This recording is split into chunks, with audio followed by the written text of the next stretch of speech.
अगर आप भी चाहते हैं PY फिल्म्स का ऑडियो वीडियो सबसे पहले आप तक पहुंचे, तो लाल बटन दबा के चैनल को सब्सक्राइब करें और घंटी के निशान जरूर दबाएं। रिकॉर्डिंग बाय माँ Durga records Madhubani. DJ Sumit Satish, DJ Sumit Satish, DJ Sumit. अभी आप सुन रहे हैं ललिता जी के सुमधुर आवाज में। हमसे रहल न जाला ए भैया, दिल राखी बंधन पे जाके अटकल बा, दिल राखी बंधन पे जाके अटकल बा। हमसे रहल न जाला ए भैया, दिल राखी बंधन पे जाके अटकल बा।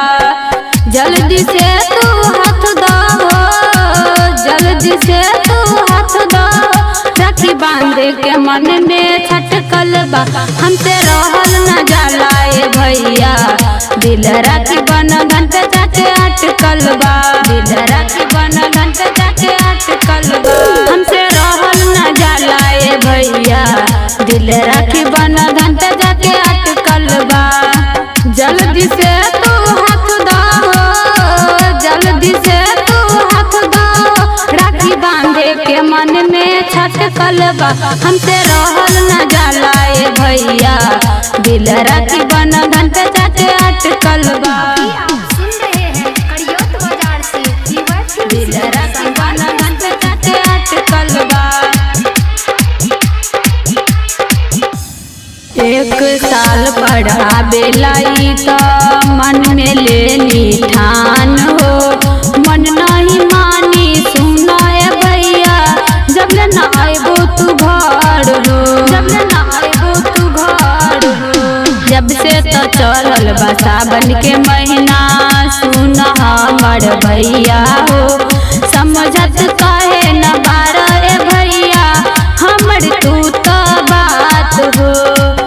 2 साल से अइले न बारा, 2 साल से अइले न बारा, ये बात मन में छटकल बा।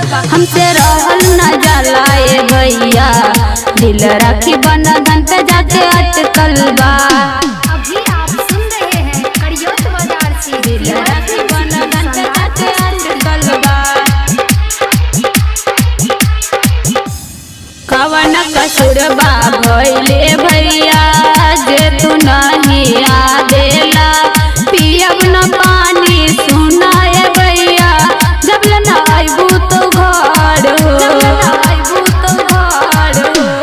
तोरा त बिना सुना ए भैया, निको न लागेला घर हो।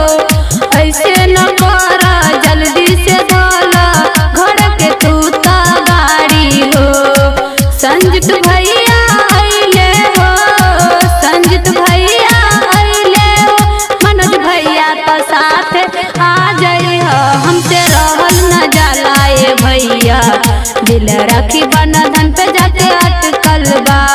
अभी आप सुन रहे हैं करियोत बाजार से दिल राखी बंधन पे जाके अटकल बा। राइटर राजू तो राजू कहेला, जन पहुँचा दे तू ठेस हो, जल्दी से राखी बंधवा ले बा। गोपाल संगे तो अजय हो, गोपाल संगे तो अजय हो। सोना चांदी तो सुना ए भैया, हमरा तो किछो न चाही हो, बस खाली हमरा के दे दे ए भैया, अपना हाथे आशीर्वाद हो। सरोज भैया आइले हो, सरोज भैया आइले हो, ललिता से राखी बंधवावे के। हमसे रहल न जाला ए भैया, दिल राखी बंधन पे जा